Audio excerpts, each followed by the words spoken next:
បាទនេះខ្ញុំកំពុងតែធ្វើដំណើរទៅរកទីកន្លែងដែលរថយន្តកំពុងតែបើកឡើង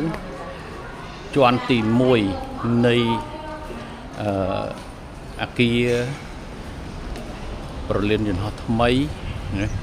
បាទទស្សនិកជនជាទីមេត្រីនេះកន្លែង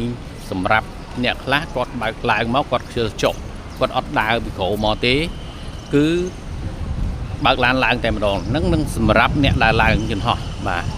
ហើយអ្នកដើរចេញអ្នកដើរចុះពីយន្តហោះហើយចេញទៅតាមនៅឋានវិញនោះដែលមានបងប្អូនមកទទួលនោះពីក្រៅប្រទេសមកគឺនៅខាងក្រោមបាទនេះអ្នកសម្រាប់អ្នកដើរអ្នកនៅខាងអ្នកដើរទៅហោះចេញបាទហោះចេញទៅក្រៅប្រទេសគឺឡើងមកលើនេះតែម្ដងបាទឡើងមកលើបាទនេះគឺជារថយន្តដែលត្រូវឡើងស្ពានអាកាសដែលខ្ញុំបានអាចបងប្អូនបាញ់នេះគឺខ្ញុំមកឡើងមកដល់លើឃើញហើយបាទឃើញហើយ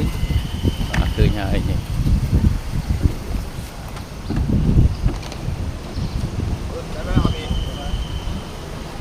នេះគឺជារថយន្តដែលបានធ្វើដំណើរឡើងមកខាងលើបាទសម្រាប់ជូនភ្ញៀវក៏ដូចជាបងប្អូនដែលត្រូវឡើងយន្តហោះទៅក្រៅប្រទេសបាទគឺឡើងមកខាងលើនេះតែម្ដងបើកតាមស្ពានអាកាស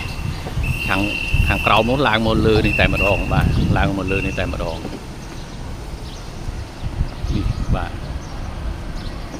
អញ្ចឹងបងប្អូនប្រិយមិត្តទាំងអស់ដែលមិនបានមកឃើញឬក៏មិនទាន់បានមកគឺមើលតាមវីដេអូនេះក៏បងប្អូនយល់ខ្លះដែរបាទគឺអ្នកដែលត្រូវអញ្ជើញធ្វើដំណើរចេញទៅក្រៅប្រទេសគឺឡើងមកខាងលើបាទឡើងមកជាន់ទី1នេះខាងលើបាទតាមស្ពានអាកាសពីក្រោមឡើងមកលើបាទតែសម្រាប់អ្នកចុះឬក៏អ្នកធ្វើដំណើរពីក្រៅប្រទេសមកវិញពេលដែលចេញទៅក្រៅគឺនៅខាងក្រោមបាទនៅខាងក្រោមបាទនេះសម្រាប់អ្នកដែលឡើងយន្តហោះបាទ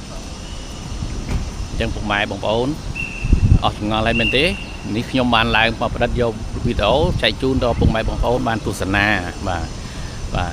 នេះដើរចូលទៅទីកន្លែង